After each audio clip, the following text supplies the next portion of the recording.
Bonjour à tous, bienvenue à cette émission que nous avons l'honneur de vous présenter ce jour. Je ne serai pas seule sur ce plateau et j'aurai le privilège de recevoir pour vous un éminent serviteur de Dieu que certains connaissent, et si vous ne le connaissez pas, ça sera une occasion pour vous de le découvrir, un homme de Dieu oint, puissant. Alors, je cite l'apôtre Narcisse Magila. Bonjour apôtre. Oui, bonjour, bonjour. C'est un privilège et un honneur de vous avoir. Merci beaucoup, merci. Et surtout qu'on est tous en blanc aujourd'hui. Vraiment, ça m'étonne. Ça m'étonne. Quand je suis arrivé, je t'ai vu, j'ai dit, mais qu'est-ce qui se passe là? C'est une connexion. Vraiment. Alors, ça fait un bon bout de temps que vous avez lancé une série d'enseignements. Ouais. Alors, il y en a 3. Vous avez commencé avec comment vaincre l'esprit de dépouillement. Exactement. Il y a également les 6 choses qui parlent de la désobéissance de la femme de Lot. Les 6 choses que nous révèle la désobéissance. La désobéissance de la femme de Lot, mais également le rassemblement des aigles avec les secrets des richesses générationnelles. Exactement. Alors aujourd'hui, nous allons beaucoup plus nous étaler sur les 6 choses que la désobéissance de la femme de Lot nous enseigne. Exactement. Alors un enseignement très riche. Pouvez-vous nous dire en quelques mots qu'est-ce qui caractérise exactement cet enseignement, les objectifs et la particularité de cet enseignement? En fait, pour être plus précis, j'aimerais toucher directement aux objectifs. Pourquoi est-ce que nous parlons de la désobéissance de la femme de Lot? C'est parce que la femme de Lot représente pour nous, les chrétiens d'aujourd'hui, un message d'avertissement. Un message d'avertissement par rapport à ceux qui la ressemblent. Parce qu'en fait, quand vous regardez la femme de Lot, elle est transformée en statue de sel parce qu'elle a désobéi. Elle reste derrière, séparée de toute sa famille parce qu'elle a désobéi. Et Jésus, en parlant aux disciples, et même à nous d'aujourd'hui, dit: souvenez-vous de la femme de Lot. Donc la femme de Lot constitue un message d'avertissement, mais aussi c'est quelqu'un qui nous révèle un peu le méfait, le côté négatif de la désobéissance. Quand vous étudiez profondément la vie de la femme de Lot, vous verrez en profondeur que sa vie révèle fortement les conséquences néfastes de la désobéissance. C'est-à-dire, il est vraiment très important pour tout celui qui veut marcher en accord avec le Seigneur, mais aussi éviter de marcher dans la désobéissance, de comprendre les réalités qui sont cachées derrière la vie, derrière la désobéissance de la femme de Lot. Voilà un peu ce que je peux dire là-dessus. Alors, déjà, qu'est-ce qui fait que la femme de Lot a pu désobéir, d'autant plus que le simple fait pour Dieu, c'était de les sortir de Sodome, alors qu'il devait détruire la ville de Sodome? En fait, ce qui la pousse d'abord à sortir, c'est qu'il y a plusieurs éléments que nous pouvons relever là-dessus. Mais je crois que c'est quelqu'un qui était en train de quitter Sodome et Gomorrhe par contrainte. Par contrainte, parce que apparemment elle aimait ces lieux-là, parce qu'en fait Dieu te sauve et te donne une recommandation de ne pas regarder en arrière, mais son cœur, son attention était vraiment figée sur les lieux qui n'étaient pas, parce que Sodome est caractérisé par la méchanceté. C'est un endroit où il y a la méchanceté, la cruauté, l'immoralité. Je me demande qu'est-ce qui peut pousser à une femme mariée, à une personne qui était déjà stable dans son mariage, d'avoir le regard, c'est-à-dire son cœur était encore, disons, attaché à Sodome, et son regard, son attention, elle voulait à tout prix savoir qu'est-ce qui se passe à Sodome. Et c'est un peu ça la réalité de beaucoup d'enfants dans nos églises. Nous avons déjà quitté le monde, on a décidé de ne plus faire partie des clubs, on a décidé de ne plus... Mais il y a le cœur, il y a des envies, il y a des choses qui sont dans les enfants de Dieu de cette génération. Leur attention est encore sur la mondanité. Et la Bible dit: celui qui aime le monde, à tout prix devient ennemi de Dieu. Et comment est-ce qu'on peut faire pour essayer d'être focalisé sur ce que Dieu nous demande de faire, la volonté de Dieu? La première des choses, vous avez d'abord vous avez besoin de l'aide du Saint-Esprit, parce que le Saint-Esprit, quand il vous remplit, il ne vous donne pas seulement le don, mais il place aussi en vous le dégoût face aux choses du monde. Oui, il faut l'aide du Saint-Esprit, mais aussi en deuxième, il faut aussi la discipline. Une décision forte qui vous permet d'être, disons, d'être épargné, mais aussi, vous avez besoin aussi du brisement. Le brisement, c'est une œuvre spirituelle que Dieu vient faire en vous afin de vous écarter de tout ce qui est charnel, afin de vous séparer de tout ce qui n'est pas de lui, de tout ce qui est mondain. En quelques mots, est-ce que vous pouvez nous définir un tout petit peu c'est quoi la désobéissance? Peut-être qu'il y a d'autres personnes qui disent que ça, c'est pour eux, ils ne prennent pas comme désobéissance. Ils disent que non, bon, ça c'est pratiquement, c'est normal. En fait, la désobéissance, c'est simplement l'acte d'aller à l'encontre de tout ce que Dieu nous demande. Et je me dis, vous n'allez jamais obéir totalement à la parole de Dieu si vous ne la connaissez pas. C'est-à-dire, vous devez avoir une compréhension très vaste des préceptes, des ordonnances, des recommandations de Dieu qui sont inscrits dans sa parole. Vous devez avoir cette maîtrise-là et marcher selon les instructions de Dieu. Et cette désobéissance, c'est le fait simplement de vous rendre rebelle, parce que la désobéissance, c'est une autre forme de rébellion. Vous vous rébellez contre l'autorité de Dieu, vous décidez de suivre vos émotions, vos sentiments, votre vision qui est contraire à la vision de Dieu. Et en ce moment-là, cette désobéissance attire beaucoup de, disons, de malédictions. Et je peux même aller plus loin. Je crois que je le dirai demain dans le prochain, disons, dans le prochain chapitre. La désobéissance, c'est une déconnexion avec Dieu et une connexion avec le diable. Parce qu'en fait, la désobéissance vous déconnecte, brise votre communion avec le Seigneur parce que vous n'avez pas honoré sa parole. Et puis elle vous connecte avec Satan parce qu'il est lui-même l'esprit de désobéissance et de rébellion. Alors, il serait important de vous connecter, de suivre ces enseignements parce que c'est très important pour nous en tant que chrétiens. Alors, vous avez parlé aussi de différents types de désobéissance. Oui. Vous avez parlé de la désobéissance par ignorance, exactement. Par pression. Par pression. Et vous avez même soulevé vous avez donné un exemple très très capital d'ailleurs de Samson. Samson et Delilah. Oui. Et alors, est-ce que ça peut arriver qu'on puisse désobéir en même temps sans ne pas tomber dans les conséquences, sans ne pas vivre les conséquences? Lisez bien ça la veut dire que quand vous avez désobéi par ignorance ou par pression, vous allez peut-être vous dire que ça ne vient pas de vous. Mais ça vient de l'ignorance. Ça vient de l'ignorance, par exemple. Mon peuple périt.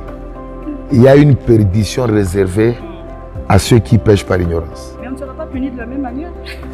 Bon, en fait, quand moi j'ai lu la parole de Dieu, je vois que votre ignorance qui vous pousse à la désobéissance ne vous épargne pas des conséquences. Oui, ça ne vous épargne pas des conséquences. Parce qu'en fait, c'est la responsabilité de chacun d'entre nous de chercher la connaissance de la parole. D'aller en profondeur pour connaître la parole de Dieu. Et c'est pourquoi il dit que ce livre de la loi ne se donne pas de ta bouche. Médite le jour et nuit. Toute écriture est inspirée. Inspirée pour enseigner, corriger, tout ça. Il dit que nous devons nous attacher aux écritures pour éradiquer l'ignorance de notre vie. Vous voyez? Et comme je l'ai dit la fois passée, il faut faire attention. L'ignorance n'est pas simplement l'absence aussi de la connaissance, mais aussi c'est la présence aussi de mauvaises connaissances. Oui, ça dit que tout ce que tu connais mal sur la parole de Dieu, c'est aussi une autre forme de quoi? C'est d'ignorance. Exactement. Et ça peut vous amener à la désobéissance parce que vous allez faire des choses sur base d'une connaissance erronée et puis ça vous attire une malédiction. Donc, j'ai vu que dans la Bible, pour toute désobéissance, il y a une conséquence néfaste. C'est la... Oui, il y a plusieurs conséquences. Nous devons nous tenir sur le texte de la femme de Lot. Je vais insister sur les 3 conséquences que j'ai données. Demain, je vais continuer encore sur les autres. La première des choses, c'est que la désobéissance amène la stagnation. Oui, parce que vous voyez, elle était en train d'évoluer aussi longtemps qu'elle respectait l'ordre de suivre, de regarder devant et de ne pas regarder en arrière. Elle évoluait, elle marchait. Mais dès l'instant où elle a désobéi, elle est devenue une statue de sel. Et déjà, la stagnation a commencé parce qu'elle ne pouvait plus évoluer. Donc, dans la marche avec Dieu, ce qui nous permet d'avancer, c'est notre obéissance à la parole. Ça nous permet d'avancer dans le chemin avec le Seigneur, marcher avec Dieu, mais aussi marcher vers l'accomplissement de notre destinée. Mais dès l'instant où on commence à marcher selon le monde, selon nos idées, selon nos capacités, spirituellement, nous allons stagner. Même si physiquement, nous pouvons marcher. Alors, il y a beaucoup de gens qui sont bloqués dans les parcours de leur destinée. Ils peuvent accomplir leur projet, mais vivre le plan de Dieu, c'est difficile parce qu'ils ont déjà stagné à cause de la désobéissance. Deuxièmement, nous avons aussi montré que la désobéissance provoque aussi la mort, disons, prématurée. Avec cette femme qui peut-être avait une très longue vie, pouvait vivre encore pour 3 ans, 4 ans, 5 ans, 6 ans, 7 ans, même 10 ans, malheureusement parce qu'elle a désobéi, elle est morte avant son temps. Donc, tu peux être quelqu'un qui a des promesses, tu peux être quelqu'un qui a une destinée, tu es appelé à des grandes choses, mais parce que tu es désobéissant à la parole de Dieu, tu peux augmenter le taux de mortalité en toi. Parce qu'en fait, tu nourris la chair. Ce qui vient de la chair tue, mais ce qui vient de l'esprit vivifie. Alors, si vous voulez vivre longtemps, en dehors de l'obéissance aux parents, il y a aussi l'obéissance au conseil de Dieu, à la parole de Dieu. Ça vous donne vraiment la longévité sur la terre. Et je crois pour finir, j'ai parlé aussi de la désobéissance qui provoque aussi des conséquences irréparables. Oui, la désobéissance peut amener aussi des conséquences irréparables. J'ai très peur. En fait, j'ai très peur beaucoup. Moi-même qui parle de ça, j'ai peur parce que, vous savez, parfois l'homme peut se dire, bon, je vais pécher, puis je vais réparer avec Dieu, et puis je vais arranger la situation. Mais quand vous découvrez qu'au niveau de la désobéissance, vous pouvez rencontrer des conséquences irréparables, c'est une révélation que Dieu nous a donnée parce que quand la femme de l'autre a désobéi, elle est devenue une statue de sel, c'était fini. Il n'y avait plus moyen de la ramener en corps humain pour voir comment fixer l'affaire avec Dieu. C'était une erreur et une conséquence irréparable définitivement. Et surtout qu'il y a un point que vous avez ajouté, oui. C'est-à-dire qu'il était difficile pour l'autre de regarder en arrière. C'est très dangereux. Je vais le dire demain, dans le domaine de, disons, de l'obéissance, il n'y a pas de sentiments. Parce que, imagine-toi, ta femme, toi tu es marié, moi je suis marié, l'affection que tu as face à ton partenaire. Regardez, nous les poètes là, parfois quand on doit parler de nos femmes, on décrit des choses. Mais imagine-toi, tu es en route, ta femme désobéit, elle devient une statue. Maintenant, l'affection qui est en toi te dit, tu laisses ta femme seulement comme ça. Cette affection-là peut te pousser des péchés. Donc, l'autre était dans un dilemme.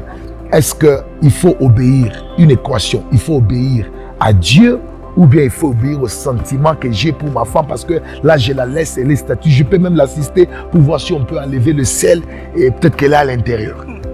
Ouais, donc c'est très fort. Donc parfois il y a des choses comme ça irréparables et c'est pourquoi nous devons vraiment prier pour que l'obéissance, l'esprit d'obéissance nous habite. Ça va nous épargner de choses irréparables dans le parcours. Vraiment. Alors, si vous voulez avoir beaucoup plus de détails sur ces enseignements, vous pouvez aller sur notre page YouTube, Apostle Narcisse Magila. Vous aurez les détails sur ces enseignements. Mais nous allons terminer parce que vous avez annoncé qu'il y a un programme spécial après ces enseignements clôturés. Exactement. Il s'agira de quoi exactement? On aura un programme de 4 jours. Un programme de 4 jours qui interviendra dans la dernière semaine du mois. Je crois, pour plus de précision, nous allons commencer le mardi 26, c'est-à-dire le 26, oui, jusqu'au 30. C'est-à-dire on va commencer mardi, 26, 27, 28, et puis 29. Et on finira par, disons, une grande montagne qui sera une veillée de délivrance qu'on appelle montagne de feu ici chez nous, et où ça sera un jour vraiment consacré à la délivrance, consacré à la puissance, consacré à l'impactation par rapport à nos vies. Ça sera un programme de jeûne et prière? Oui, ce serait un programme de jeûne. Nous voulons encourager les chrétiens vraiment à développer l'esprit des jeunes parce que les jeûnes permettent à ce que votre esprit grandisse. Ça vous permet d'être supérieur par rapport à la chair et ça vous permet aussi d'être plus concentré aux choses spirituelles qu'aux choses charnelles. Alors, un dernier mot pour terminer. Voilà, vraiment, grand état-major d'être reçu par vous.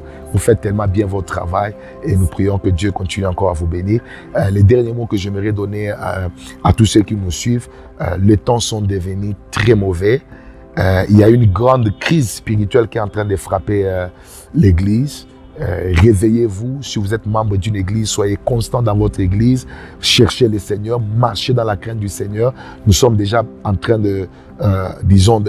d'atteindre la fin de toutes choses. Presque tous les signes précurseurs qui annoncent la fin des temps sont déjà là et nous vous encourageons à marcher dans l'obéissance, nous vous encourageons à vous attacher à la parole de Dieu, nous vous encourageons à servir le Seigneur, restez attachés à votre église de base, attendons le retour du Seigneur Jésus-Christ parce que bientôt nous voulons entrer dans la gloire finale de toutes choses. Merci beaucoup, Apôtre Narcisse Magila. J'allais dire papa, mais bon, tout est dedans. Exactement. Merci à tous de nous avoir suivis. Si vous avez aimé cette émission, continuez à liker parce que nous sommes sur Apôtre Narcisse Magila. Que le Seigneur vous bénisse et on se retrouve très prochainement. Bye. Merci. Dieu vous bénisse.